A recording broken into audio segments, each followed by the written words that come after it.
Assalamualaikum warahmatullahi wabarakatuh.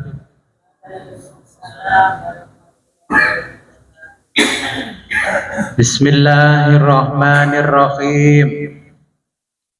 Alhamdulillahirabbil alamin.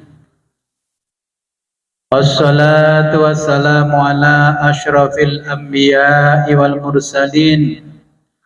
Sayyidina wa maulana Muhammadin wa ala alihi wa sahbihi ajma'in. Amma ba'du, la haula wa la quwwata illa billahil aliyil azim.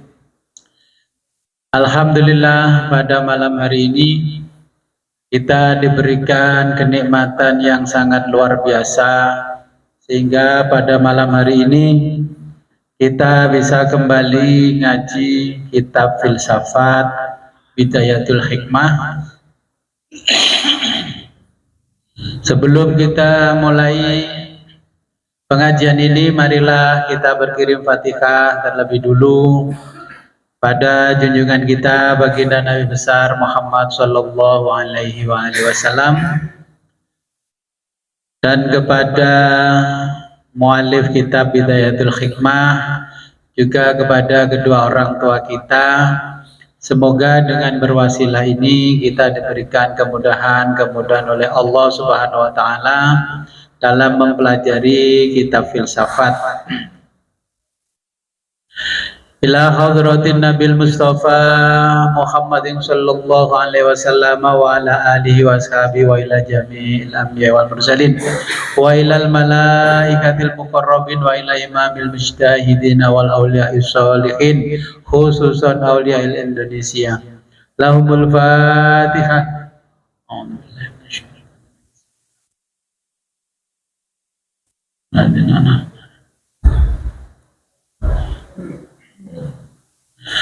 Wazumma ila hadrati Syekh Muhammad bin Ibrahim bin Yahya al-Qawami as-Sirazi wa Sayyid Muhammad Husain Toba-Tobai wa ila hadrati Nabah Shadiqin Bajuri wa Ummi Khairatin Masudah.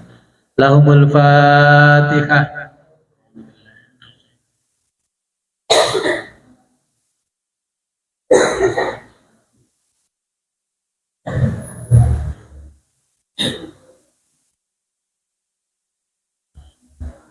Wasumma ila hadratin abaina wa ummahatina wa ajdadina wa jaddatina wa usulina wa furu'ina wa alal khadirina fi majlisina hadha.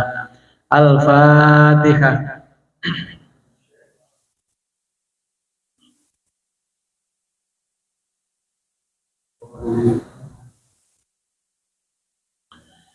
Bismillahirrahmanirrahim. Rabbana atina min ladunka rahmatan wa hayyi' lana min amrina rasyada. Rabbana atina min ladunka rahmatan wa hayyi' lana min amrina rasyada. Rabbana atina min ladunka rahmatan wa hayyi' lana min amrina rasyada.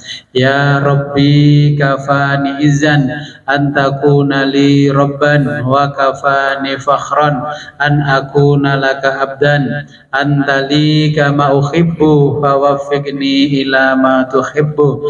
Allahumma ij'alni min ibadika sholihin.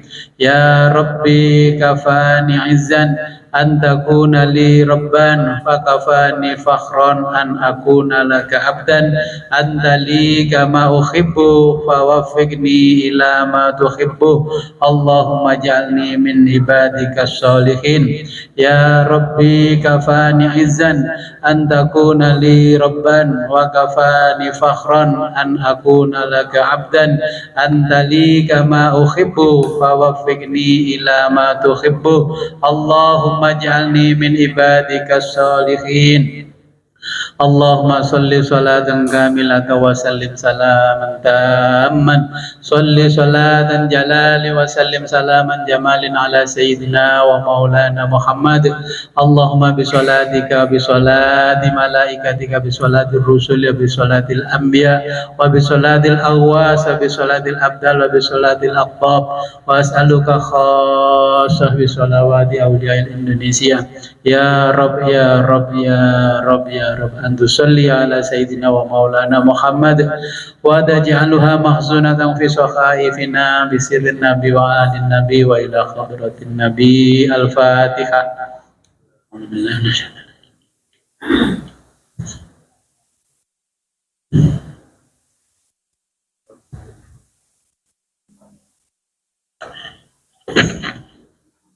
Yeah.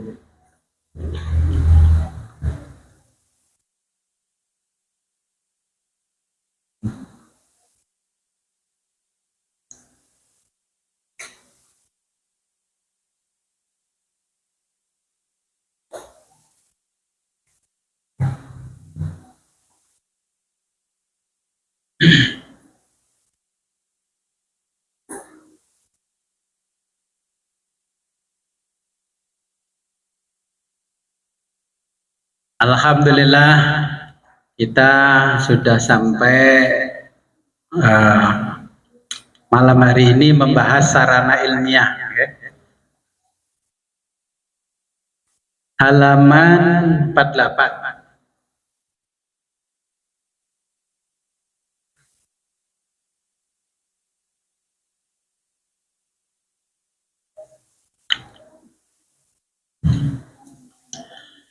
Ya, di dalam sarana ilmiah ini ada beberapa hal yang harus kita pelajari supaya kita mampu ya memasuki alam pemikiran yang ilmiah ya.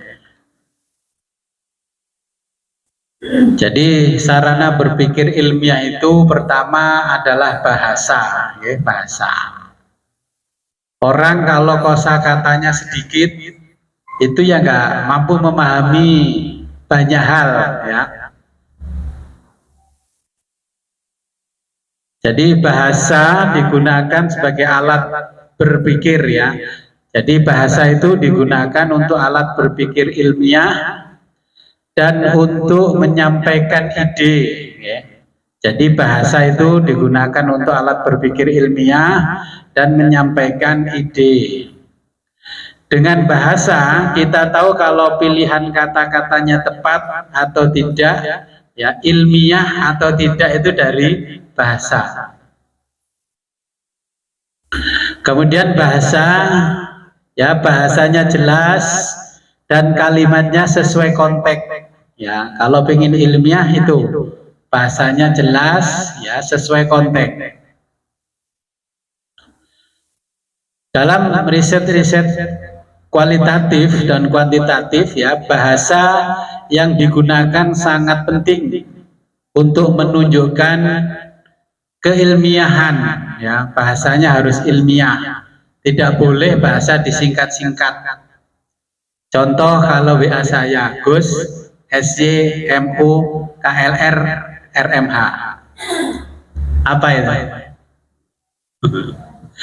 Dulu baru-baru ada yang namanya WA, saya di WA sama teman satu kantor P SJ MU KLR KMTR. Ini apa ini ngomongnya? Terus saya tanya, kamu nulis lengkap sama nulis disingkat-singkat itu biaya kirim WA-nya itu mahal mana? Sama Pak. Ya kalau sama ya udah yang lengkap gitu loh. Jadi orang yang kamu kirimi SMS biar nggak mikir, itu namanya nggak ilmiah. Ya, nulis. Yang begitu-begitu itu kan nggak bisa jadi standar ilmiah, misalnya hanya orang yang nulis saja yang paham. Padahal maunya Pak, saya mau keluar kantor sebentar. Makanya kalau ada jamaah WA kok singkat-singkat ya sudah saya biarin. Apalagi yang sudah ngaji filsafat ya sudah saya biarin aja. Itu konteksnya sudah nggak cocok. Ya. Nulis kepada yang terhormat KPD YTH. Ya minimal kepada YTH. Ya. Jadi itu pun akhirnya kan menjadi tolok ukur yang nulis sebenarnya tahu ilmiah apa enggak ya, kan gitu. Jadi ilmiah dan tidaknya itu dari bahasa sudah terlihat.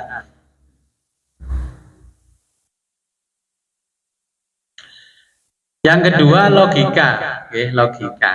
Akal kita ini, pikiran kita ini, sarana yang kedua adalah logika.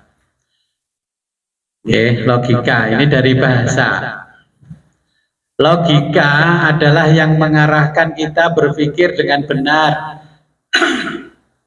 sesuai dengan kaidah-kaidah berpikir yang benar. Ya logika, pakai pikiran, nggak boleh pakai perasaan. Kalau pikiran ya pikiran, kalau perasaan. Jadi kita pakai logika untuk berpikir yang benar dengan menggunakan kaidah-kaidah berpikir yang benar.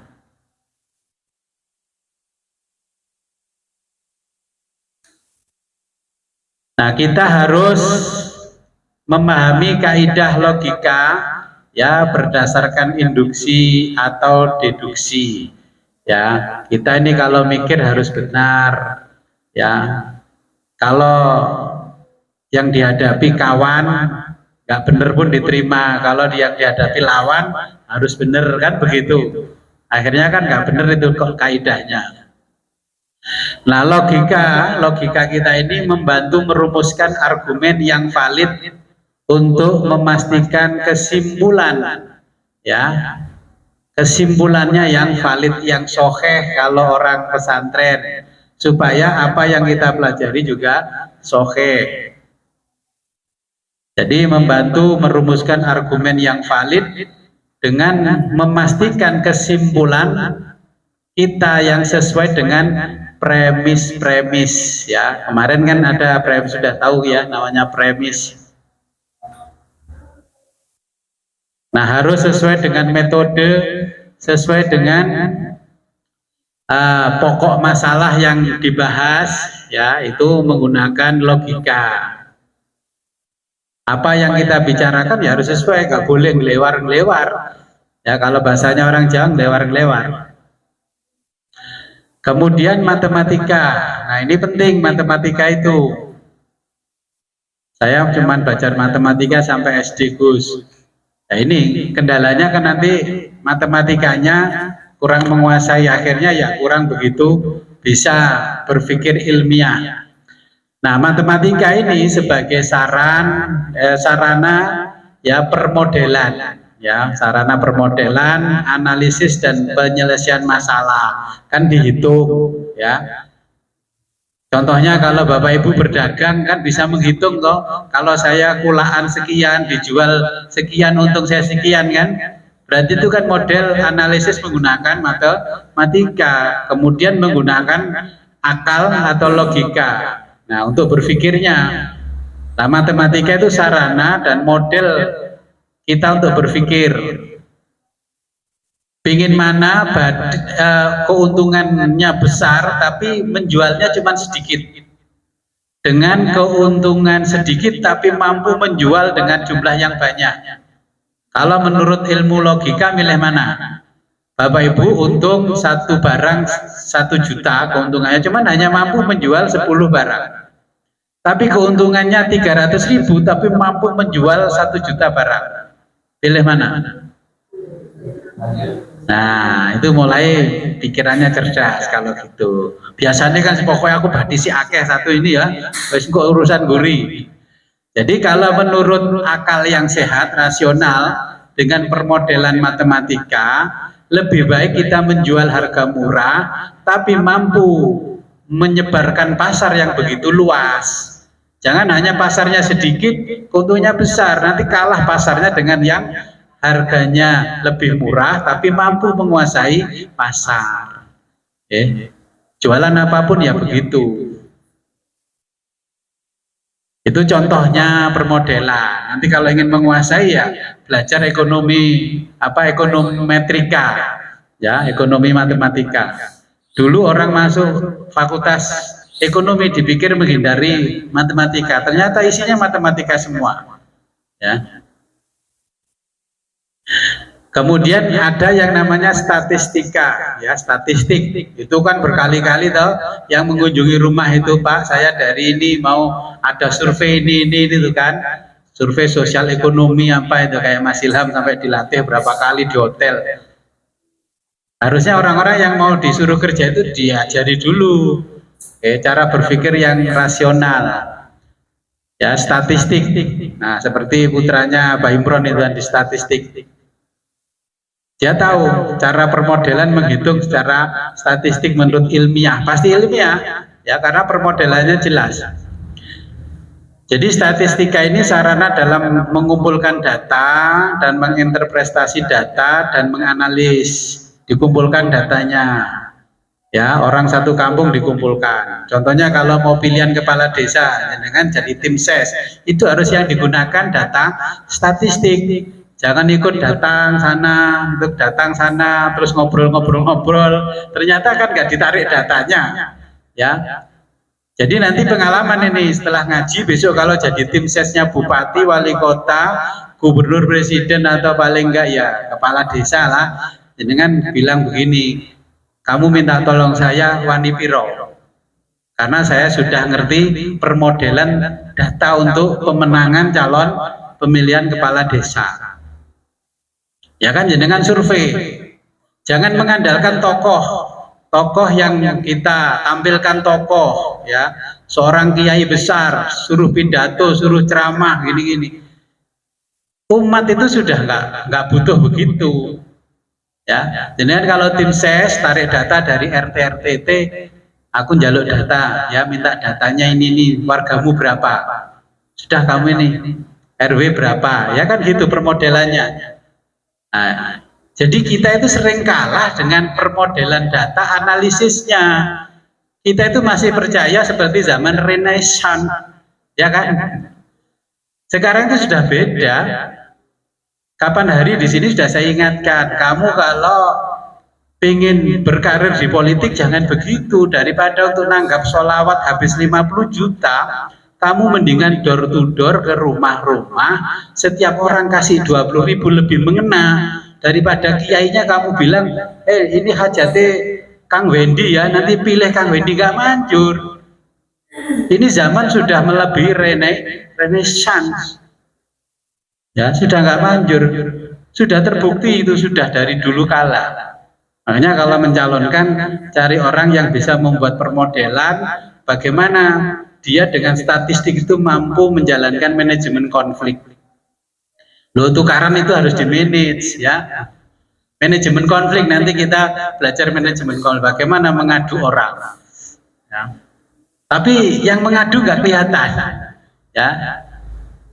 Ya nanti itu belajar ilmu khusus, saya kasih gambarannya makronya saja ya dengan statistik. Nah dengan statistik ini kita bisa memperhatikan konsep-konsep yang penting ya, seperti pengambilan sampel. Kalau tim ses contohnya, kita jenengan kan masih ingatannya masih fresh toh dengan pemilihan kemarin datang. Kira-kira bagaimana? Terus tim ses ini bilang, kalau kubu sebelah ngasih berapapun kami berani 2 kalinya. Nah, ya kan? Kalau kubu sebelah ngasih beras cuman 5 kilo per orang, kami berani 2 kalinya. Terus itu sampelnya di data. Terus dengan punya data, nyuruh orang ngumpulkan KTP, lah itu didata. Oh, yang sudah dikumpulkan oleh organisasi A, masukkan sini. Ini dari RT terus diseleksi. Loh, ini ada sama iki ya dikekno RT, ya dikekno PAC iki. Itu kan harus ada tahu permodelannya. Jangan banyak tapi orangnya itu aja dari semua orang. Nah, ini kita kalau menggunakan permodelan yang statistik ya. Jadi beberapa kali saya jadi nasihat yang begitu, saya bilang yang dari unsur ormas ini serahkan si A, lah itu nanti datanya suruh masukkan ke komputer, ini sistem yang digunakan. Kalau ada nama yang sama langsung dihilangkan, otomatis hilang salah satunya. Oke. Jadi biar si A ini nggak dapat dari A, nggak dapat dari B, akhirnya satu orang kan amplopnya banyak. Ya itu permodelan, ya ini dari statistik. Nah, statistik ini dapat membantu mengambil kesimpulan berdasarkan data yang ada, hubungan dengan pola yang relevan, ya. Apapun harus didata dengan statistik yang relevan. Contohnya begini, kalau pilihan kepala desa, satu desa ini kan cuma 5.000 penduduknya. Lah 5.000 itu yang mukim di desa ini berapa? Itu kan dikumpulkan datanya. Terus yang kerja di luar kota berapa? Terus calon pemilih yang potensial berapa? Yang anut grup yuk ke sana, yang anut grup yuk ke sini berapa? Yang dikasih kaos oleh calon semua diterima berapa? Kan gitu. Nah, itu dimasukkan dalam satu model statistik. Baru kita berani bicara, Pak, jenengan di sini itu suara jenengan kurang lebih sekian. Suara ini kurang lebih di sini sekian. Nah, Bapak dalam satu kali putaran kurang lebih dapatnya sekian persen suara. Terus suara dari NU berapa? Suara dari Muhammadiyah berapa? Pak, itu ada NU tapi gak militan. Itu ada Muhammadiyah juga nggak militan. Kadang-kadang kan begitu. Loh, kok bisa nggak militan? Ini sudah saya data dari beberapa tahun yang lalu, setiap pemilihan kelompoknya mereka itu walaupun bajunya hijau tapi nggak milih hijau, Pak. Milih apa? Milih yang ngasih yang banyak. Nah, ini contoh saja saya ya. Jadi itu termasuk permodelan menggunakan statistik. Yeah. Nah, dari statistik nanti seberapa signifikan korelasinya antara data A, B, C dan sampai Z, ya. Itu korelasinya. Ini ada keluarga ini, ada 7 orang satu rumah. Kira-kira masih pilih yang ini apa enggak? Nah, terus didatangi timnya A, yes aku milih tim A, tim B ya tim B. Nah, tapi kita kan punya permodelan. Nanti kirim data yang bagaimana data itu bisa mempengaruhi seberapa signifikan data yang kita simpulkan secara ilmiah. Ya, ini jadi sarana berpikir ada 4. Ini harus kita ikuti. Kalau nggak kita ikuti, namanya nggak ilmiah. Nah, kalau kita sudah mampu menggunakan sarana berpikir ilmiah dari 4 unsur itu, ya, kita akan mampu menghilangkan sentimen, ya, akan mampu menghilangkan sentimen dari diri kita sendiri, nah, dan mampu memproduksi argumen-argumen yang positif dan ilmiah. Oke. Jadi orang nggak akan bisa ilmiah kalau 4 unsur ini tidak dilakukan. Yang kelima, kalau semuanya sudah, ini tergantung moral. Ya, moral, sudah tahu moral loh, akhlak. Sopo sing duwe data emang didol nang A apa didol nang B? Aku duwe data loh. Pani piro? Kalau orang ini berani sekian, ya ini berani sekian, ya dijual yang lebih banyak. Lah itu kan tergantung moral. Nah, setelah berpikir ilmiah, orang mampu berpikir ilmiah, moral berfungsi untuk memahami batasan-batasannya, ya, sifatnya, kemudian perangai, kehendaknya, ya, pendapat atau perbuatan yang secara layak dikatakan benar atau salah. Ini moral, ya. Lu dek iki jarene milih aku lah, kok hari-hari milih kono lah, itu kan namanya moral. Oke. Contoh yang paling ringan lah, yang biasa kita alami, nanti saya contohkan data-data yang malah berat, ya. Dari sini kira-kira bisa memahami dengan sarana berpikir ilmiah. Sebenarnya kalau dari struktur berpikir ilmiah, cerdasan mana ahli matematika sama ahli bahasa?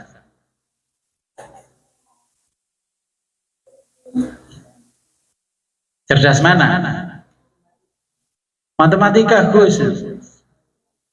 Orang untuk memahami sarana berpikir ilmiah yang pertama bahasanya dulu. Matematika kan hanya model. Jadi yang paling cerdas ahli bahasa, mampu menjelaskan sarana-sarana ilmiah permodelan melalui matematika, statistika gitu. Makanya biasanya kalau orang pinter matematika nggak pinter ngomong, itu sudah ciri. Tapi lewat bahasa pinter ngomong.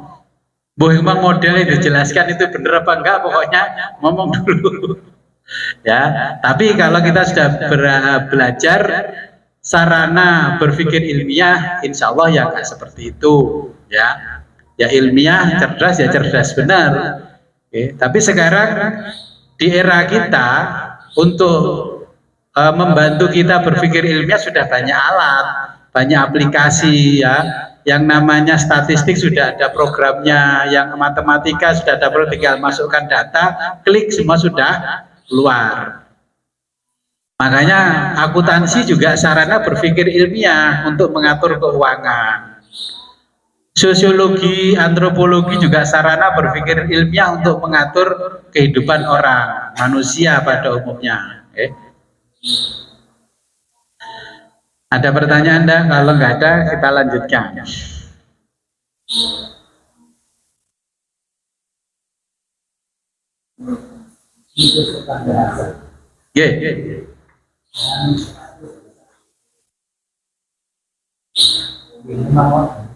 Betul nih, bahasa itu di orang daerah.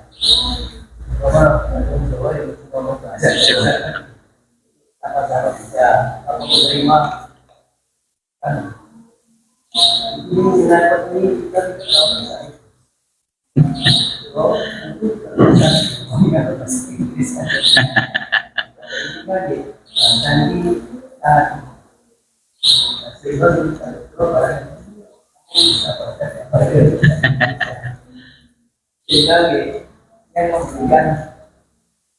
perumahan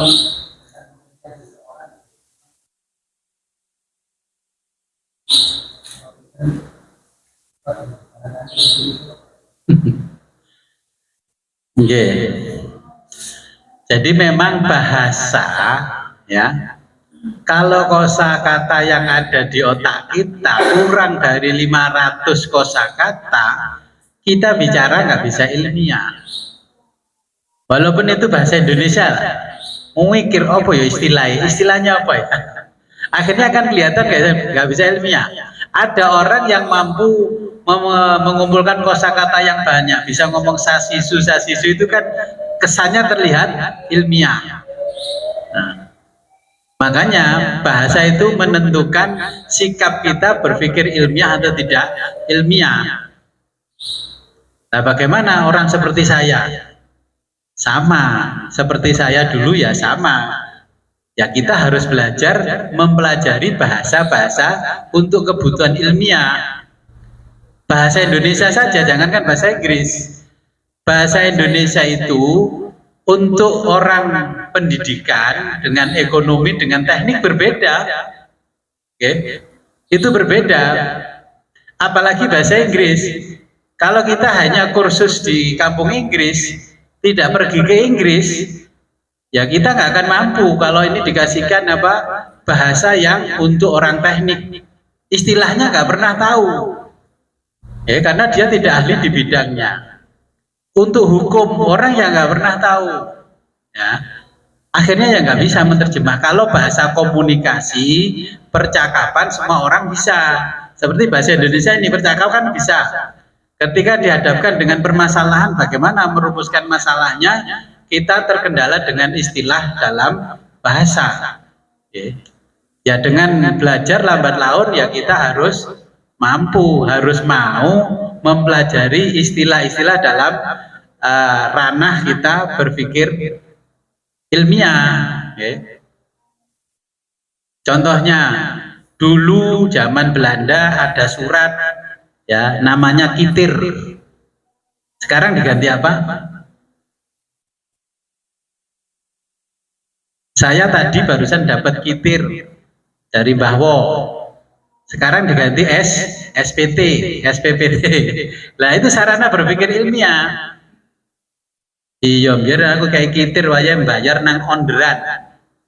Gitu. Ini sudah bergeser lagi istilahnya. Dulu yang namanya nganterkan anak daftarkan sekolah ya pokoknya daftar, isi kertas, istilahnya belangko. Sekarang diganti apa sama orang-orang? Pokoknya ganti pemimpin, ganti istilah PPDB. Jadi itu kalau jenengan nggak ngikuti nggak ngerti apa PPDB gue. Dulu itu sudah disebut murid, sekarang peserta didik baru, ada yang warga belajar, res bulet-bulet pokoknya. Itu pemimpin itu nanti bisa kita lihat cara berpikirnya itu dulu jebolan mana ya, jebolan mana, alumni mana. Kalau dia alumninya Amerika ya ke Amerika-Amerikaan, kalau alumni Timur Tengah ya ke Timur Tengahan, kalau Eropa ya ke Eropa-Eropaan. Selama ini menteri pendidikannya alumninya Eropa, alumninya Amerika, yaitu gayanya ke Amerika-Amerikaan. Yang nggak pernah ngaji seperti kita begini, bingung. Waduh, guru penggerak yang ini, yang itu, yang ini, yang itu. Tambah bingung, penggurune sekolahnya cuman ikip zaman biyen.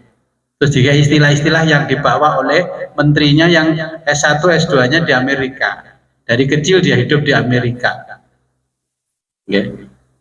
Terus orang yang nggak paham malah ngatain, wah tukang ojek suruh jadi menteri pendidikan. Loh itu kan nggak ngerti sarana berpikir ilmiah, ngomongnya sudah nggak ilmiah. Nah istilah-istilahnya. Jadi kan sekarang saya kasih buku itu nggak paham toh, karena bahasa itu sebenarnya, bukan karena nggak bisa baca. Gitu. Tidak apa-apa, tapi jangan kecil hati. Nanti kayak kemarin kan saya perhatikan ketika saya sebelum menjelaskan Renaissance, dalam hati penjenengan, waduh kok gini ya, kok menyudutkan agama ya. Oh, itu sudah saya alami beberapa hal di mana tempat ya begitu.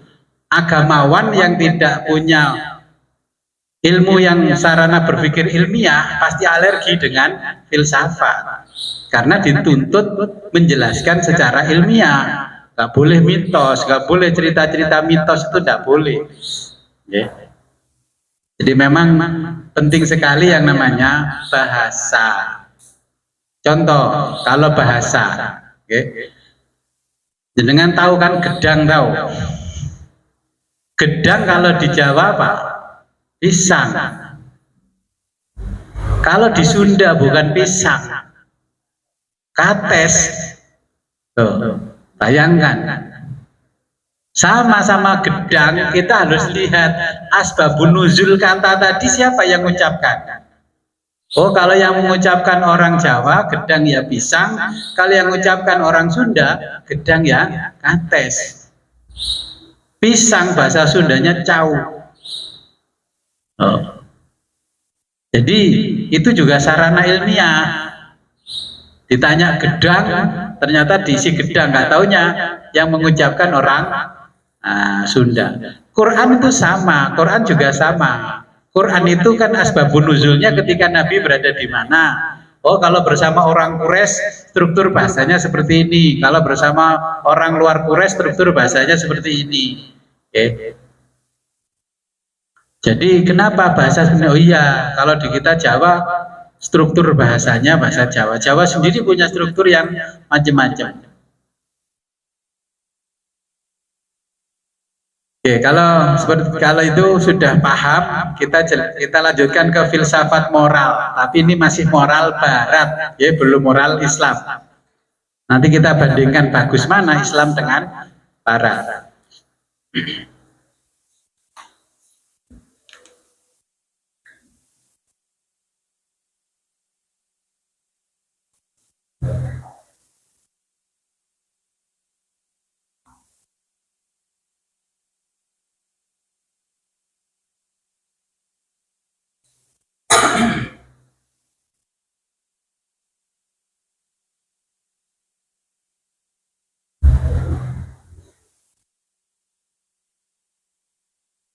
Halaman 55. Ya. Ini ada namanya tata perilaku. Kalau Bapak Ibu pergi ke luar negeri, ya, contohnya ke Jepang, kita nggak akan bisa membandingkan kalau kita sendiri nggak pernah ngalami yang namanya kemarin apa? Kalau pengalaman itu empiris, tidak punya pengalaman secara empiris. Kalau di Eropa ada orang anak kecil atau tua itu berada di zebra cross, kendaraan yang berasal dari arah kanan kiri itu langsung berhenti, terus mempersilahkan orang yang di zebra cross itu untuk nyebrang. Kalau di kita, din. Sama wali kota sudah dikasih lampu, kasih bel totot, tetap aja din. Ya, ini yang namanya tata perilaku, ya. Kita bicara filsafat moral. Hari ini kita bicara filsafat moral. Tata perilaku muslim, ya. Kita punya nilai, norma, moral, etika. 4 unsur ini ya menjadi turunannya sikap perilaku muslim. Ya, kita punya nilai, berbicara pun bernilai, ya, punya norma, punya moral, punya etika. Nah, nilai adalah sesuatu yang memberi makna hidup yang dijunjung tinggi, yang mewarnai dan menjiwai perilaku seorang muslim, itu nilai. Ya. Ketika di lampu merah sudah masih berwarna merah, nerobos apa enggak? Berarti orang itu tidak punya nilai. Terus di kampung ngebut, ya sudah ada tulisannya maksimal 10 km per jam. Itu berarti sikapnya tidak punya nilai.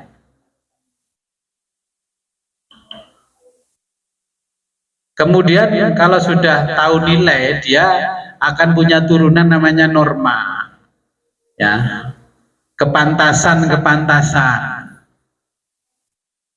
Ya memang ini motor saya, ya mau saya cat warna hitam, warna kuning, warna hijau, terserah saya, ini motor saya. Ya tahu ini motormu, tapi kamu kalau berjalan kamu harus di kiri. Ngapain saya berjalan di kiri? Ini motor saya. Ya wes, kalau kamu nggak mau, ini kan orang nggak punya nilai juga nggak punya norma. Ketika berjalan nggak mau di kiri, ditabrak dari depan dier. Apa kata orang? Rasain lo. Ya kan? Kan banyak itu seperti itu. Wong kalau belok saja harusnya belok kanan, itu kan dia ke tengah ke kiri dulu tak? Tapi rata-rata itu mau belok kanan langsung minggir ke kanan, memakan haknya orang lain. Wabil khusus mak-mak, wes ratingnya kanan beloknya kiri. Waduh, saya sering begitu itu. Hati-hati ku mak-mak. Itu rating kanan, lihat beloknya pasti kiri. Ya, saya bilang itu memang the power of mak-mak. Pokoknya dunia ini sudah miliknya mak-mak.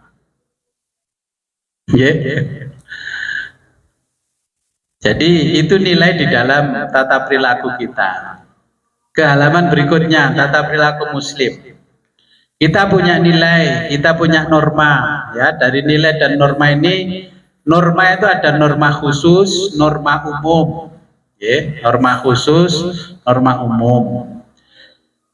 Nah, norma khusus itu ya sepertilah kalau kita ngaji begini kan normanya khusus di sini. Kalau di sini bagaimana etikanya, moralnya bagaimana, kan seperti itu khusus. Kalau umum yang berlaku di masyarakat luas. Contohnya seperti sopan santun, ada hukum, ada moral. Terus jenengan kan punya alat musik yang luar biasa, dangdung. Terus tetangganya berisik, didatangi, Pak, tolong Pak, Ini anak saya lagi sakit Pak, kalau muter musik jangan keras-keras. Ngapain emangnya? Ini alat musik gue sendiri. Nah, untung yang ngatain tadi sudah belajar filsafat, ya tahu itu kalau punya bapak. Kalau memang punya bapak, suaranya jangan sampai masuk rumah saya. Kan begitu, karena musik itu masuk lintas daerah, ya, lintas wilayah. Ini rumah kita ke rumah orang lain. Itu namanya nggak punya nilai. Yang punya alat musik, ting, dubung. Kalau di sini itu hampir setiap 1 bulan sekali, minggu setelah duhur, duk duk dung, duk duk dung, kaca-kaca semua ini getar. Saya pingin WA sebenarnya, pingin WA ke Satpol PP, tapi tak pikir-pikir, ya biasanya disewa arek solawatan. Tapi kalau WA itu alasannya kan apa? Cek sound, tapi berjam-jam. Wah, ini punya agama tapi tidak ngerti tata perilaku moral. Ini karena nggak belajar filsafat. Cek sound silahkan, sound-soundmu dewe, rungono kupingmu dewe, kan gitu. Kowe duwe musik rungono dewe. Ojo kok kirim nang omahku, kan gitu. Jangan dikirim ke rumah saya, suaranya dung dung dung dung. Kalau pecah siapa? Kalau pecah kaca nggak apa-apa, kalau pecah jantungnya. Nah, jadi sopan santun, hukum, moral harus dipelajari. Makanya kalau punya ayam itu yang kalau kita sudah tahu filsafat moral itu ditaruh di rumah, ditaruh di kandang apa dilepas bebas? Kira-kira kalau ayam kita diambil orang, salah nggak yang ngambil? Secara hukum itu kan ayamnya Bapak Ibu, terus masuk ke rumah orang lain, makan makanan di tempat orang lain, bermoral nggak ayam itu? Kalau ayamnya saja nggak bermoral, bagaimana yang punya ayam? Enak mangan kon melok tonggone, wayah gede didol. Ya kalau sudah ngerti filsafat moral, punya ayam, punya apapun binatang ternak ditaruh di kandang, tidak sampai mengeluarkan tai kotok di terasnya tetangga. Itu yang punya nggak bermoral, pengenai dewi. Bagus itu ya Pak Jalil, suruh tidur di atas pohon. Makanya kalau ayamnya dibawa ke sini, wah gesit. Iki ayam nggak punya rumah, ayam nomaden ini, ya ayamnya orang Pang. Iya itu ciri khusus kalau Abah Jalil yang ngirim ayam, wah gesit sekali. Karena apa? Ayamnya disuruh tinggal bebas di atas pohon. Tapi kan bukan pohonnya orang lain, pohonnya sendiri. Nah, kebanyakan orang pelihara ayam, tapi ayam dilepas bebas, makan ikut tetangga, kalau jual telurnya nggak pernah bagi sama tetangga. Itu namanya nggak ngerti hukum, nggak ngerti sopan santun, nggak ngerti moral.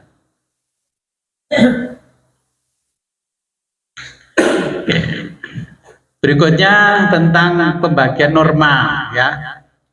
Norma, ini norma. Setelah belajar sarana ilmiah ini penting. Bagaimana menggunakan ilmunya. Norma itu ada norma khusus, ya. Norma khusus adalah aturan yang berlaku dalam bidang kegiatan tertentu, ya, atau khusus seperti aturan sekolah, aturan kuliah, aturan pondok, aturan ngaji dengan guswit, itu namanya norma khusus. Anaknya salah di sekolah, dijewer sama gurunya, dilabrak, dilaporno polisi. Itu karena orang tuanya tidak ngerti norma. Sekarang kan krisis moral, makanya kepala sekolahnya dilaporkan polisi, gurunya laporkan polisi. Itu bukti bahwa kita krisis moral.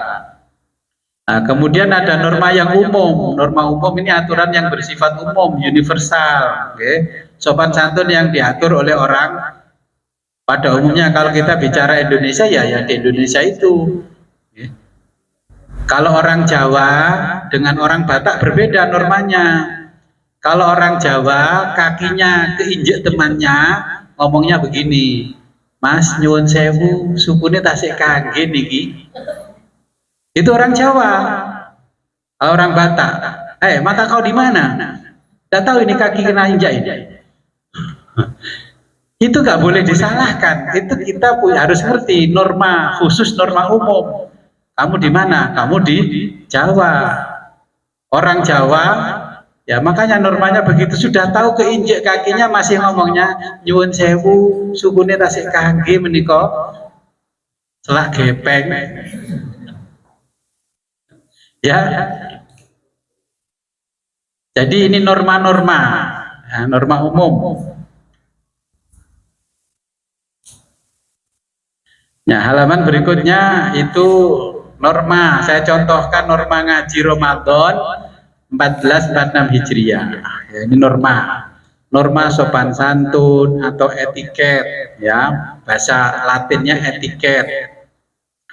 Adalah norma yang mengatur pola perilaku dan sikap dohir ya kaum muslimin, seperti mengatur perilaku, pergaulan, bertamu, cara berjalan, cara duduk, cara bicara.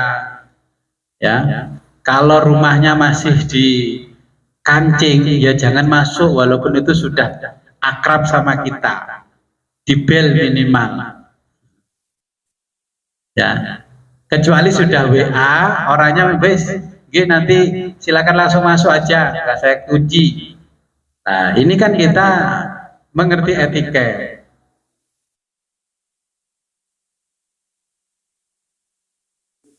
Ketika bicara pun kita mengatur nada tinggi rendahnya, ya, cara berjalannya. Nah, kalau gurunya belum selesai mengakhiri pengajian, itu kan sering suara tuak tuak tuak tuak. Di YouTube orang-orang tanya itu apa Gus? Kalau setiap selesai kok saya tuak tuak tuak tuak. Itu orang-orang lagi main AI. Loh, kenapa? Baru tahu toh kalau itu termasuk bagian dari etiket. Selesai dulu, barulah itu diringkesi. Wong iki andai kata jenengan pergi ke warung ya, rumah makan. Makan belum selesai terus orang yang jualan ngukuti dagangan itu terus mangkel kan? Mangan gurung marus dikukuti. Ya, saya nggak marah enggak, makanya saya jelaskan ilmunya. Itu namanya etiket. Ya. Jadi sebenarnya orang itu sering tanya, itu kalau di ngaji dengan setiap mengakhiri pengajian itu ada suara tuak tuak tuak tuak tuak. Saya bilang itu lagi latihan pencak silat. Ya kalau sudah Assalamualaikum warahmatullahi wabarakatuh semua menjawab, barulah melipat. Le mbahmu wis tau wae cakut ngerti etiket le. Loh itu kalau nggak dibiasakan ya nggak akan terjadi seperti itu. Contoh, orang kalau nggak ngerti etiket duduk dimanapun langsung kakinya diangkat. Orang merokok ini kalau nggak ngerti etiket nggak perlu nyari asbak, terus langsung aja di mana asbak besar ya situlah dia membuang puntung rokok. Sampai di Masjidil Haram orang Indonesia ngerokok itu taruh di bawahnya karpet. Cleaning service kalau orang Indonesia kotoran dikit-dikit masukkan bawahnya karpet. Habis acara yasinan tahlilan, habis makan berkat, itu masih banyak yang namanya sisa makanan upo dan lain, langsung aja dilipat yang namanya tikar. Itu namanya tidak ngerti etiket. Ya. Jadi itu dibersihkan dulu, baru ini. Orang juga sama, pas hujan begini, di depan sana saya sudah siapkan yang namanya keset itu 2 rangka. Tapi ya nggak mau keset, kakinya kotor ya tetap lewat. Terus di sini sudah saya gelari karpet, gelari untuk ngaji ya, lewat karpet nggak lewat yang lantai. Yaitu saya bilang ya sudahlah biarin aja, sing waras ngalah. Loh iya, saya itu sudah gitu, sudah saya ajari nggak ya sudah. Terus saya tuh sering di sini tuh, ini sudah karpet merah, karpet yang aneh itu sudah saya pasang, orang lewat aja. Ya untung bukan acaranya jenengan, acara yang lain. Ya kalau sudah di sana sudah saya siapkan, dia nggak mau nggak mau apa namanya keset. Saya bilang apapun itu memang tergantung rekaman dari awal. Ya, jadi ini yang namanya etiket. Kemudian ada norma yang namanya norma hukum. Walaupun kita tidak mempelajari hukum secara detail, tapi kan kita tahu kalau di dalam agama ada halal haram, kan minimal itu ya, halal haram. Nah, halaman berikutnya itu ada norma jamaah. Ya, saya ngomong jamaah saja lah, bukan ngomong orang di luar. Ini norma moral, ada norma yang bersumber dari hati nurani. Ya, bahasa Inggrisnya conscience. Kalau di TV, di medsos ada ngomong conscience, itu yang muncul dari hati nurani. Wah, gak concern orang ini. Ya. Nah, sesuatu yang muncul dari hati nurani yang namanya concern ini menjadi tolok ukur yang dipakai oleh masyarakat dalam menentukan baik buruk tindakan manusia.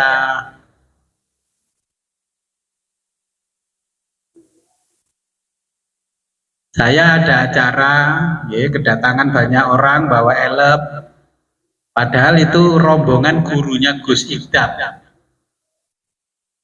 Saya itu mau masukkan sopir-sopirnya, saya sudah menduga, sebenarnya sudah menduga, nggak saya masukkan. Saya itu sungkan sama rombongan yang masuk. Ini gurunya orang top, orang-orang ini gurunya orang top. Tapi saya sudah menduga kalau saya masukkan pasti nanti begini-begini. Ya saya karena ngaji basicnya tasawuf, ya saya persilahkan masuk. Ya. Saya persilahkan masuk di ruang tamu, ya langsung nyangkrik dingkrang, kakinya ke meja sama gim-giman, rokok di lantai. Ya sudah, saya yang sudah ngerti ya harus paham kalau saya memasukkan resiko gitu. Nggak saya masukkan, dia ada di luar sana, saya nggak menghargai orang. Repot, makanya kan di depan itu rencana kan saya kasih tempat duduk untuk pengantar jamaah yang membawa sopir biar di sana, nggak saya masukkan. Tapi kan kesannya saya itu mendiskriminasi. Tapi kalau nggak dikasih tahu karena mereka belum belajar etiket. Kalau kata orang yang nggak ngerti filsafat, pantes Gus bang sopir, ya kan gitu ngomongnya. Ya kita nggak boleh ngomong begitu. Ya tetap kita hormati, apapun itu makhluknya Allah. Ya bersyukurlah kita yang belajar filsafat ngerti etiket.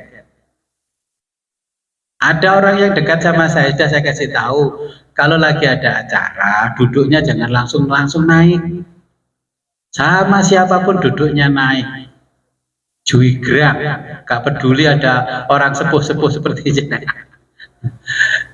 Ya. Nah norma ini, ya, kita sebagai anggota masyarakat atau sebagai orang pribadi dengan jabatan atau profesi, okay, kita harus membawa yang namanya conscience. Kalau kiai ke warung ya nggak boleh lama-lama. Terus pokoknya nang warung apa butuhnya cukup ya sudah. Ngobrol ngalor ngidur nggak boleh. Ini norma yang diajarkan oleh Kanjeng Nabi.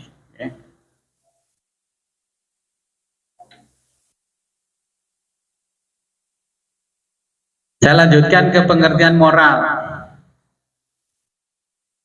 di halaman berikutnya 60 ya, moral. Moral jadi bahasa Latin ya, moral itu bahasa Latin adalah hal-hal yang dapat mendorong kita ya. Saya mengajarkan moral di pesantren, masih ada pesan santri. Jadi untuk melakukan tindakan yang baik ya sebagai kewajiban atau keharusan, baik bersifat fardu atau sunnah. Ya ini moral. Nah, moral adalah kepekaan dalam pikiran, perasaan, dan tindakan terhadap prinsip-prinsip dan aturan. Ini moral. Moral adalah ajaran yang berisi nilai dan norma untuk mengatur sikap dan tingkah laku manusia agar dapat melaksanakan perbuatan baik. Ini moral, makanya nggak bermoral. Kita buka halaman berikutnya. Ini perkembangan sikap moral. Ini yang biasa Abah Zaini tanya ketika ngaji fikih. Di halaman 61. Ini ada istilah anomi, heteronomi, sosionomi, otonomi. Ya. Apa sih anomi? Anomi itu sikap moral yang terjadi pada anak-anak yang belum mengenal moral dan tidak peduli yang lain. Kalau dia masih anak-anak kecil, ini sikap moralnya adalah anomi. Anomi muncul dari mana? Dari heteronomi. Heteronomi itu apa? Sikap moral individu yang tergantung pada figur otoriter atau yang kuat, seperti orang tua atau guru.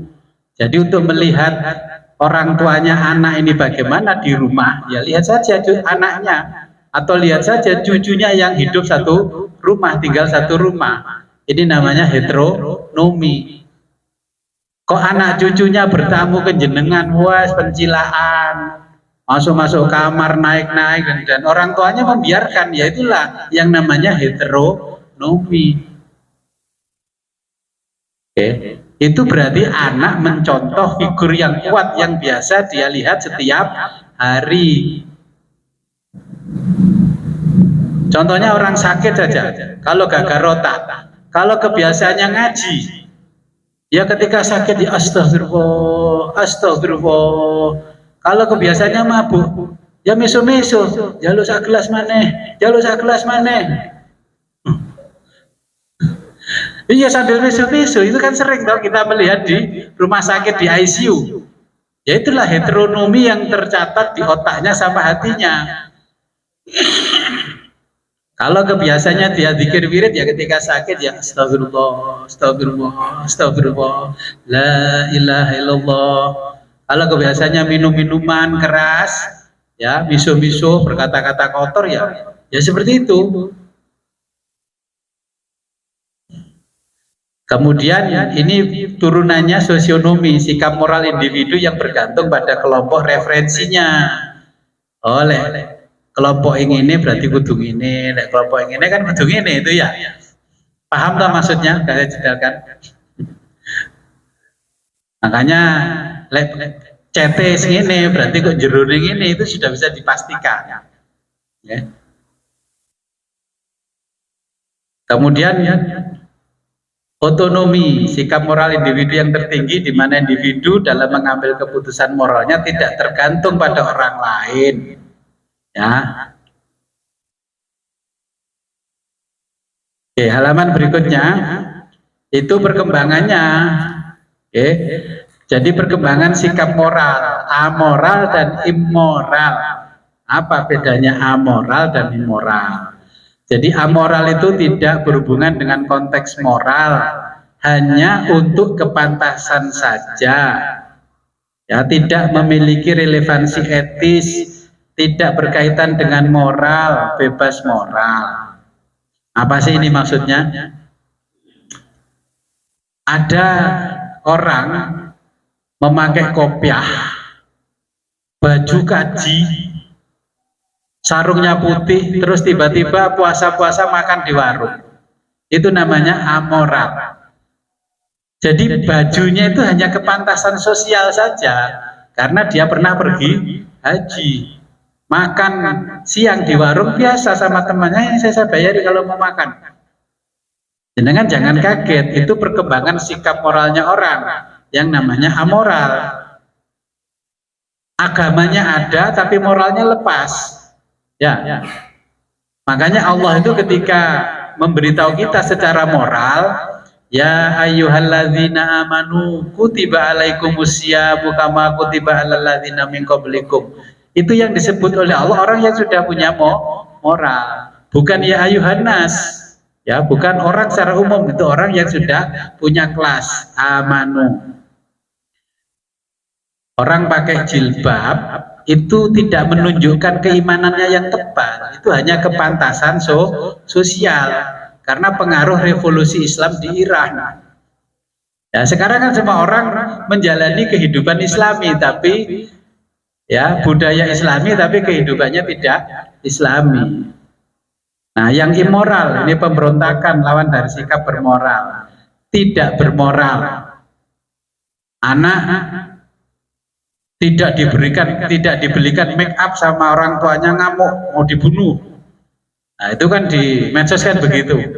Anak masih SMP nggak diberikan make up, orang tuanya mau dibunuh. Sama dengan punya anak, Pak, pokoknya kalau SMA aku mau sekolah kalau diberikan motor ninja. Ya kalau bapaknya saya nggak sekolah ya nggak apa-apa, silahkan, daripada belikan motor ninja. Tapi kalau jenengan dibegitukan anak yang immoral, dibelikan motor ninja, itu malah memperbesar sikap immoralnya anak. Katu kono HP gondok. Ya, berikutnya itu ada etika dan etiket. Ya, budi pekerti, toto kromo kalau di Jawa. Ya. Etika itu berarti moral. Ya, etika berarti moral, kalau etiket berarti sopan santun. Orang ada yang menunjukkan sopan santun tapi nggak bermoral. Siapa? Koruptor. Senyumnya itu lebar sekali. Ya. Loh, itu sopan santun itu.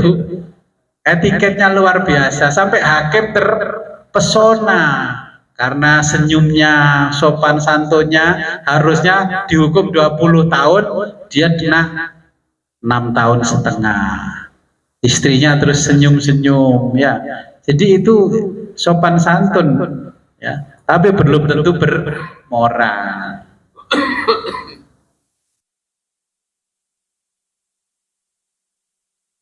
Nah, persamaan etika dan etiket. Ini ada etika, ada etiket. Etika dan etiket itu menyangkut perilaku manusia, bukan binatang. Ya, mengatur perilaku manusia secara normatif. Ya, dia memberi norma perilaku manusia mengenai apa yang boleh dilakukan atau tidak boleh dilakukan.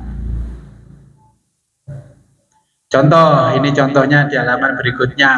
Orang yang menolong orang lain jika tidak didasari dengan niat yang tulus adalah sikap tidak bermoral. Kalau jenengan menolong orang lain, kalau tidak didasari dengan sikap yang tulus, ikhlas, lillahi ta'ala, artinya tidak bermoral. Karena ujung-ujungnya balas budi. Contoh, orang yang mencalonkan diri sebagai pejabat publik agar mendapat suara dan dukungan, dia memberikan sejumlah uang dan sembako. Ini merupakan tindakan calon pemimpin yang tidak bermoral. Makanya kalau korupsi ya jangan menyesal. Yang mendukung tuh jangan menyesal. Oke. Sampai di sini mungkin ada pertanyaan.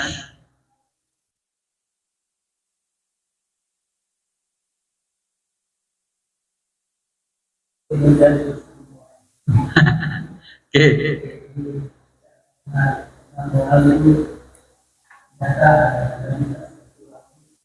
Baikkan orang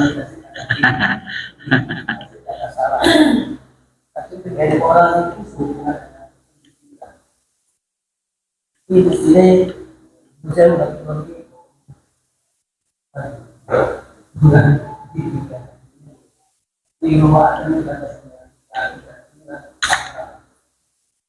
guru seharusnya jadi dan guru cara berpikirnya menunjukkan tapi ternyata masih banyak pemahaman di murid ini paksa ini mau dukung saya. Kalau ini gue yakin punya bukan kami si murid ini salah itu mungkin dia masih emosi tapi mungkin ada seharusnya moral ini diawali dari pendidikan. Kenapa Kalau sudah seperti ini Bu. Jadi tuan-tuan ini jauh mengatur isi hati. Itu nih, sering ngomong itu boleh gak di secara mulai dari kecil tentang orang dan orang. Ya, ya. Jadi sekarang ini kita kan sebenarnya krisis moral.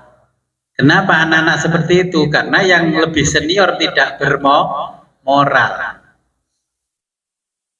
Kalau dulu saya itu sudah SMA, ngerokok ketemu guru itu sudah lari.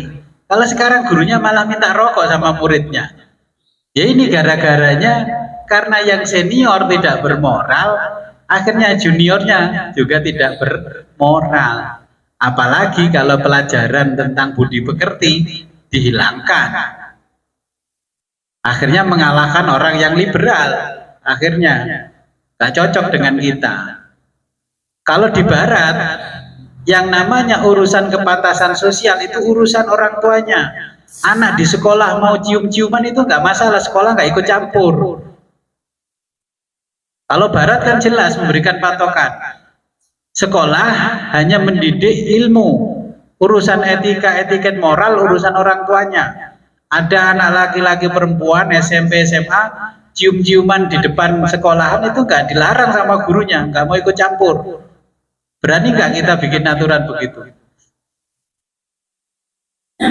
Loh iya.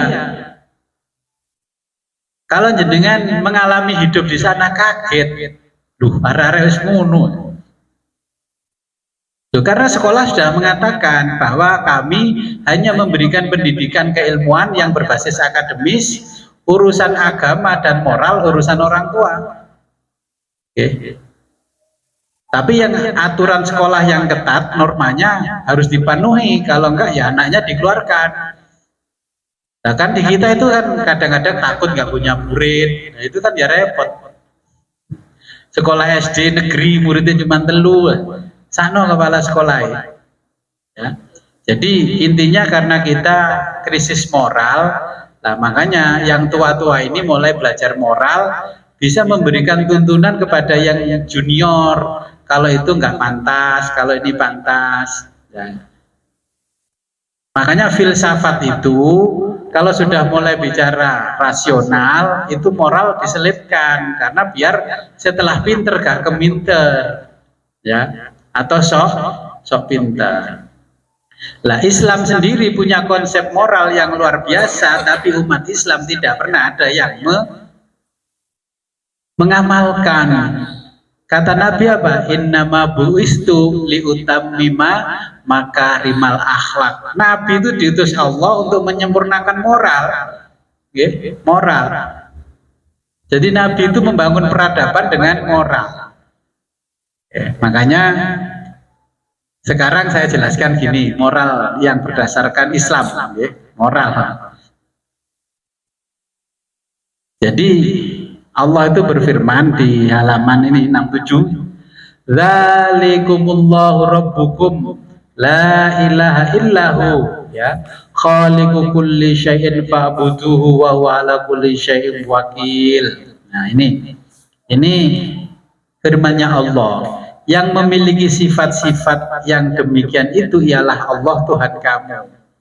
Tidak ada Tuhan selain Dia, pencipta segala sesuatu, maka sembahlah Dia dan Dialah pemelihara segala sesuatu.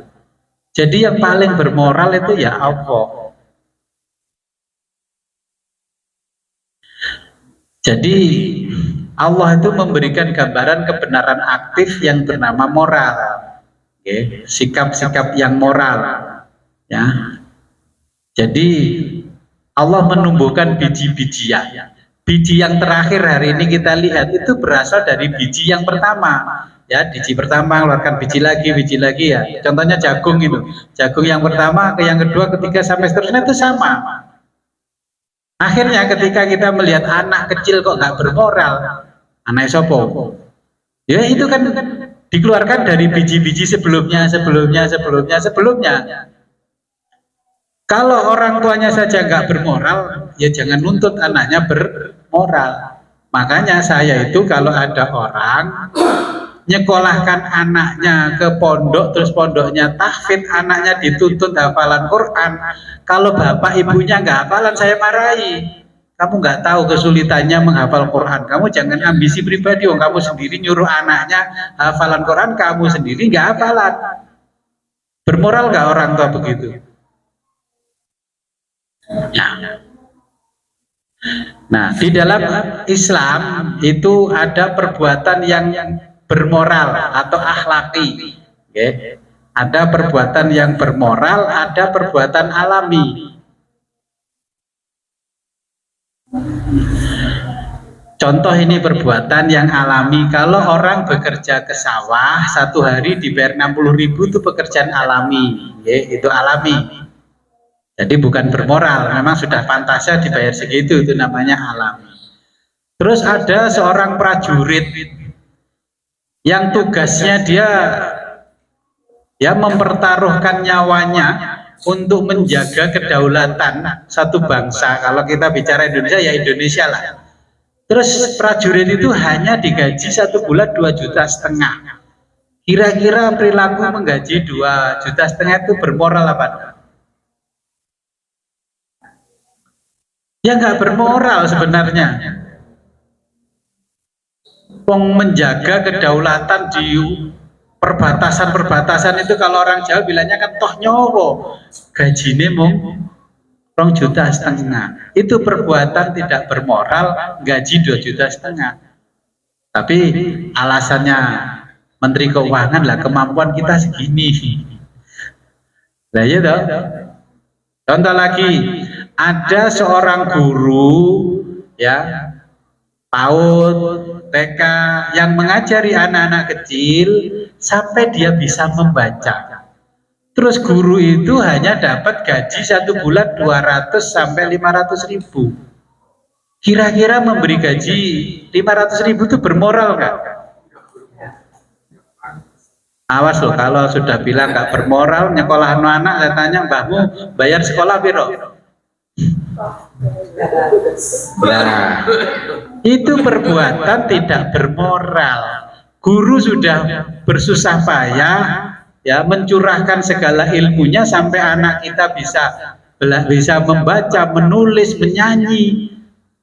Terus bayarnya mung selawe SPP-nya. Bermoral nggak? Saya kadang kan kasihan lihat Pak Sulkan menyiapkan sound system untuk nyanyinya anak-anak. Itu kasih tahu aja, kalau Anda bayar buku roh 250.000 tidak bermoral, kata filsafat. Loh, budal itu tak wasi bengesan toh. Guru itu pakai kaki, pakai sepatu, pakai semir. Jadi wali murid itu perlu diajak diskusi, ya seminar ilmiah tentang moral. Kasih tahu kalau perbuatan ini tidak bermoral. Kalau jenengan ngaji sama saya gratis, bermoral nggak?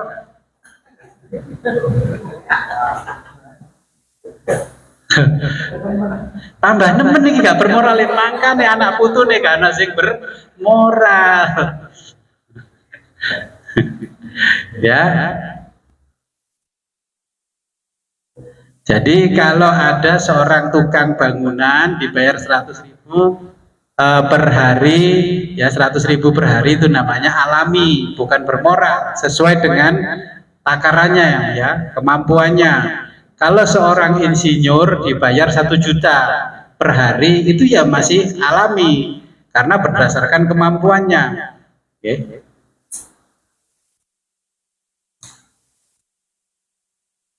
Kemudian ketika di dalam pasar Ngoro itu kebakar, habis tinggal tokonya Abah Imron sama Abah Nastain tidak terbakar. Terus Abah Nastain sama Abah Imron mengucapkan, alhamdulillah Gus, pasar saya gak terbakar Gus, barokah ngaji sama jenengan Gus. Itu bermoral nggak?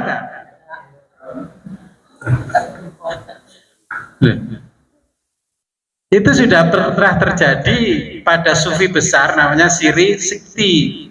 Pasar Baghdad terbakar semua, tinggal tokonya dia yang tidak terbakar. Dia sebenarnya sudah diam, mulutnya sudah dikunci, tapi teman-temannya yang satu pasar itu datangnya, alhamdulillah Siri, hanya pasarmu yang tidak terbakar. Alhamdulillah, alhamdulillah, dilus-lus itu akhirnya keperucut mulutnya itu juga menyanyi, ya alhamdulillah pasarku nggak terbakar. Langsung Allah mengatakan pada Siri Sekiti, hai Siri, kamu harus mengucapkan kalimat istighfar 30 tahun lamanya.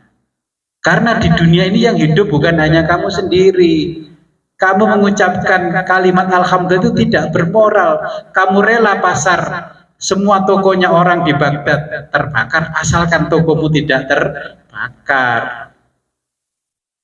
Hati-hati ya, jangan alhamdulillah. Ya, kalau di pertanian, alhamdulillah Bu, semua tanaman orang-orang dimakan wereng, tanaman kita tidak dimakan wereng, alhamdulillah. Aslo, nanti disuruh istighfar sama Allah selama 30 tahun. Ucapan begitu juga tidak bermoral. Ya, sebelum saya lanjutkan, mungkin ada pertanyaan. Ya, silakan Pak. Ya. Ini ada perkembangan sikap moral di sini. Yang pertama ada anomi, heteronomi, spesianomi, dan otonomi. Yang saya tanyakan tentang otonomi, kadang saya dengar kok ada otonomi daerah, ada otonomi khusus. Dengan yang ini ada kaitannya enggak, Chris? Yang di sini nih otonomi ini kan. Nah. Oke. Yang ditanyakan kenapa kok di moral ada istilah otonomi? Ada otonomi daerah, ya ada otonomi, banyak lah otonomi.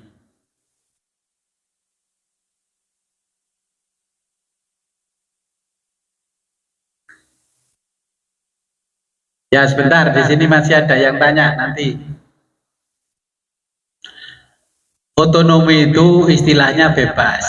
Jadi kita bermoral itu tidak tergantung tekanan dari kelompok tertentu. Contohnya begini, contoh. Saya ditanya orang begini, Gus, jenengan apa orang NU kok tahlilan? Pertanyaannya bermoral apa enggak? Loh. Apakah setiap orang yang tahlilan itu pasti NU?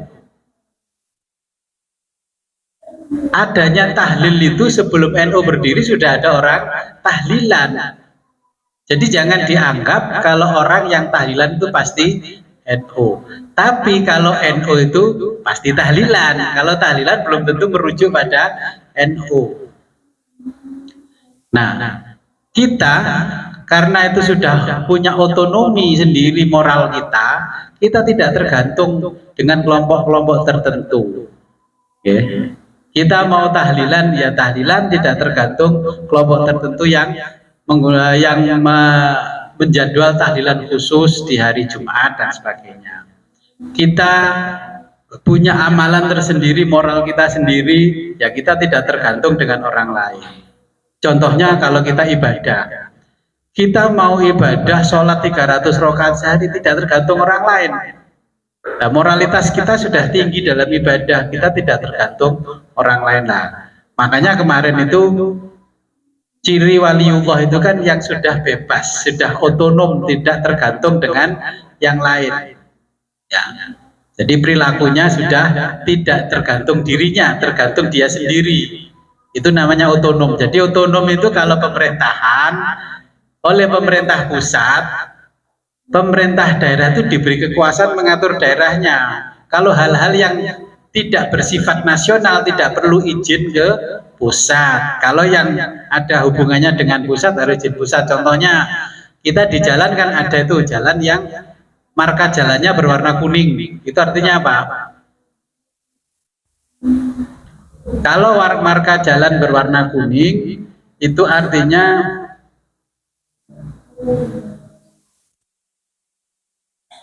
itu jalan nasional, ya. Berarti akhir dari jalan itu nanti ke kantor gubernur atau ke kantor kementerian. Jenengan kan nggak pernah mikir bahwa ini kok ada garis kuning, garis putih.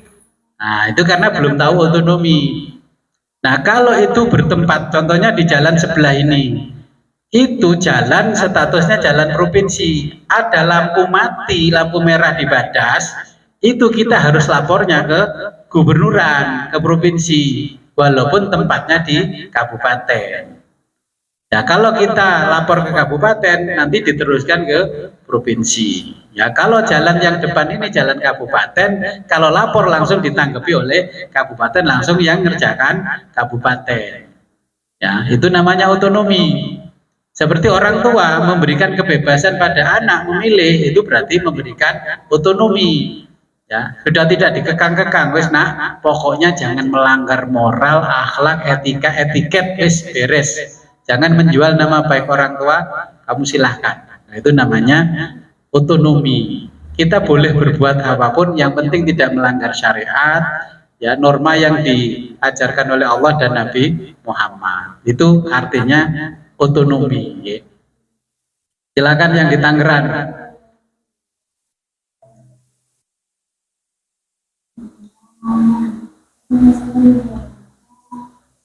Kok nggak ada ini yang Tangerang?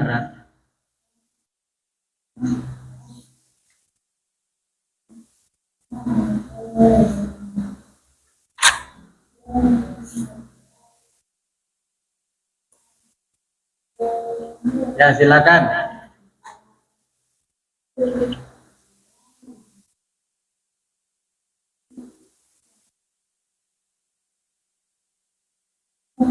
Didekatkan soalnya mikrofonnya ada.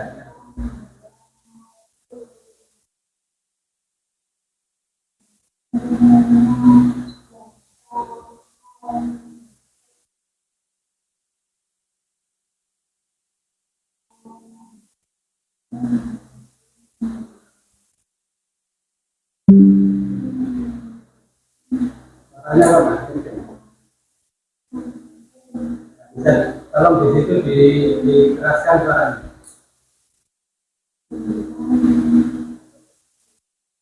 Suaranya satunya kencang.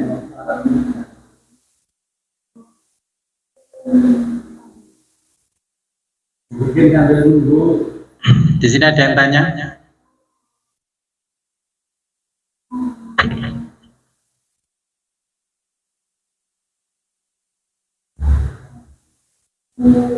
Ini aja HP-nya dekatkan mulutnya, kayaknya nggak kenceng.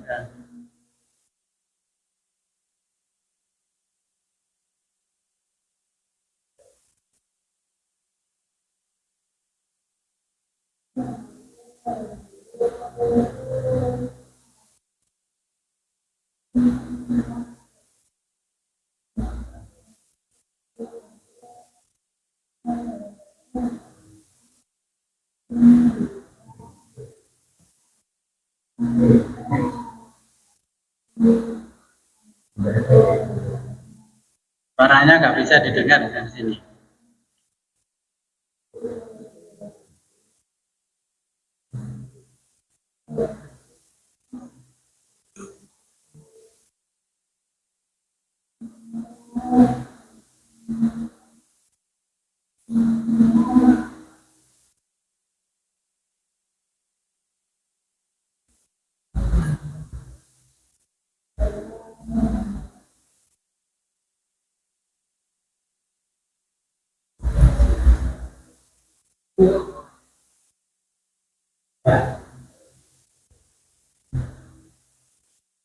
Ya, jadi gini nih, saya sudah bisa tangkap pertanyaannya, kenapa perbuatan yang seharusnya itu terpuji kok malah jadi tercela? Seperti mengucapkan alhamdulillah tadi, ya. Kenapa ucapan alhamdulillah tadi menjadi tercela? Karena Allah memberikan satu ujian kepada semua orang, ya. Semua terbakar. Kita mengucapkan alhamdulillah itu kan gembira, ya. Kita ini merasakan kalau bahasanya orang Indonesia itu menari di atas luka. Ya, orang lain terluka tapi kita bersorak ria. Ya untunglah toko kita nggak terbakar. Tokonya orang-orang mau terbakar masa bodoh. Walaupun dengan ucapan alhamdulillah. Ya, itu tidak dinilai bermoral oleh Allah. Ya seharusnya kalau kita sudah ngerti filsafat, ngerti moral, kalau terjadi hal yang seperti itu, kita jangan mengucapkan apa-apa yang kita ucapkan. Masya Allah, semua itu adalah kehendak Allah. Ya, berarti kita rela semua orang terbakar tokonya, asalkan toko saya tidak terbakar. Makanya kalau seperti itu, hubungan dengan moral tidak bermoral, hubungan kemarin yang namanya ateis, kita ateis secara sirri, ya, sirri enggak? Ya secara sirri kita jadi ateis.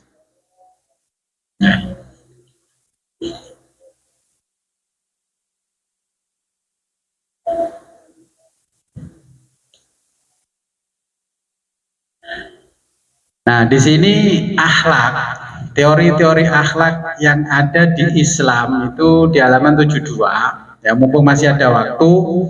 Nah, teori akhlak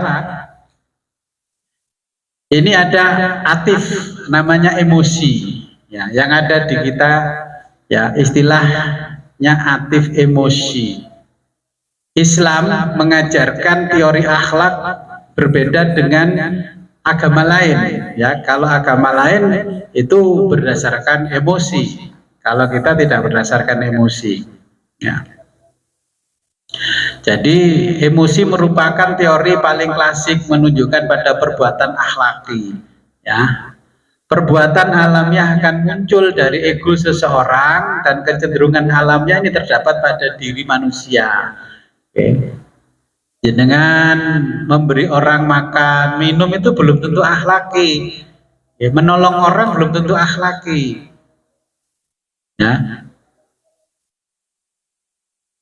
Kalau menolong orang, kalau tidak didasari liwajhillah, di dalam Islam belum dinilai perbuatan akhlaki. Ya.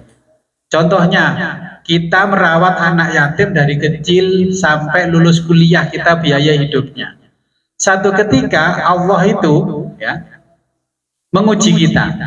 Tapi pada waktu anak kecil itu dirawat sama yang merawat, saya tanya, Pak, Bapak merawat anak yatim ini ikhlas lillahi ta'ala enggak? Oh iya Gus, saya ikhlas Gus, saya kan sudah ngaji kalau merawat anak yatim kita dapat pahala, dapat berkah dalam hidup begini-begini kan. Tapi satu ketika Allah menguji keikhlasan kita. Tiba-tiba anak itu kita suruh tidak mau ketika kita butuh pertolongannya dia. Akhirnya kita mengucapkan kalimat, ini anak nggak tahu diuntung ini.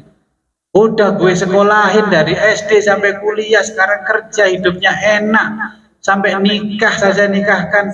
Aku cuma minta tolong begini aja dia nggak mau. Mana tempat ikhlasnya?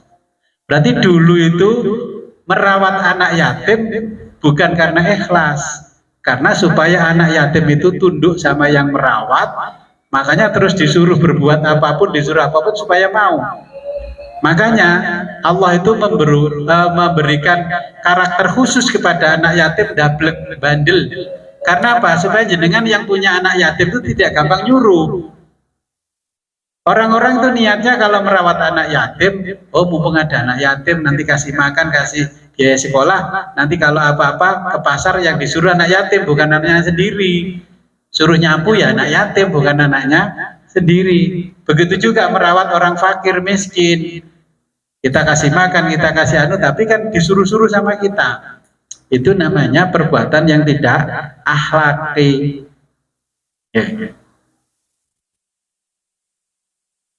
Kemudian akhlaknya akhlak Hindu.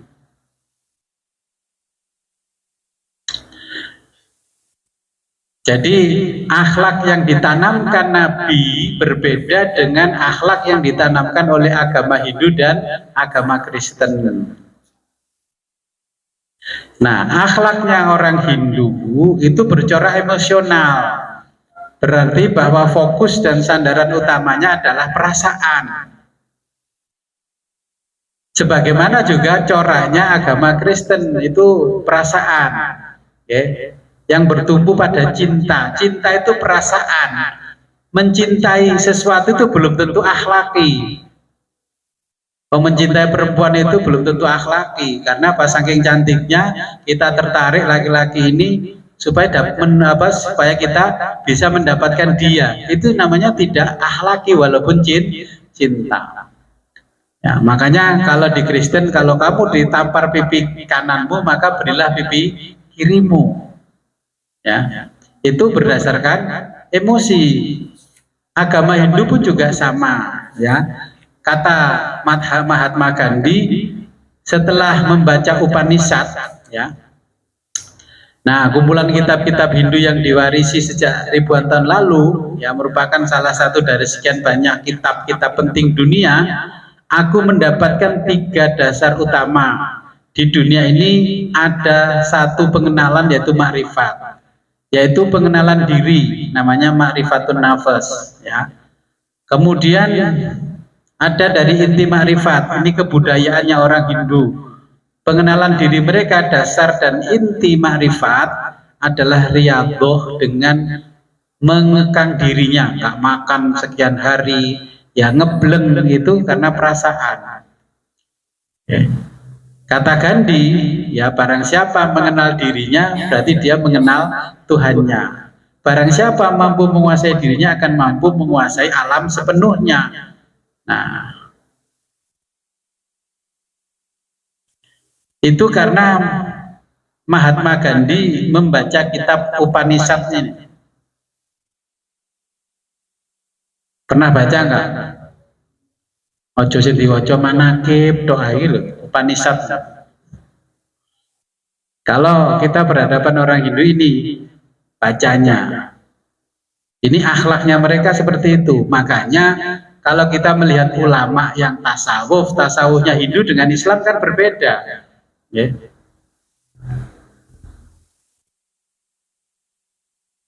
Nah, prinsip-prinsip akhlaknya agama selain Islam itu berbeda, ya.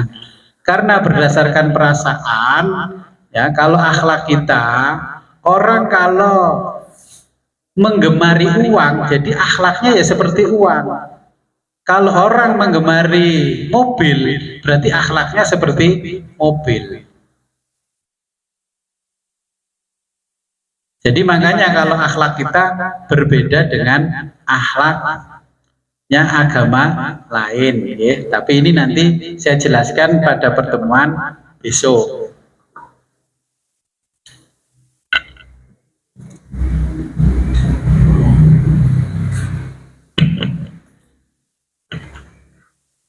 Ya, karena waktunya sudah habis, besok kita lanjutkan ke teori akhlak, ya, sebelum kita menginjak pada filsafat Islam, ya.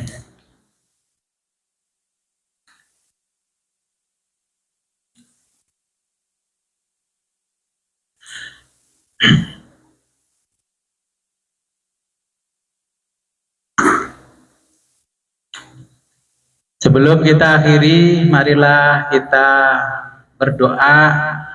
Semoga apa yang kita pelajari pada malam hari ini membawa manfaat barokah fid dini wa dunya hatal akhirah. A'udzu billahi minasyaitonir rajim. Bismillahirrahmanirrahim. Allahumma shalli wa sallim wa barik ala sayyidina Muhammad wa ala ali sayyidina Muhammad wa ala kulli sahabati rasul ajmain. Allahumma faqihna wa faqih talamidana fid din wa alimna wa alim muta'wil. Allahumma arham ummata sayyidina Muhammad.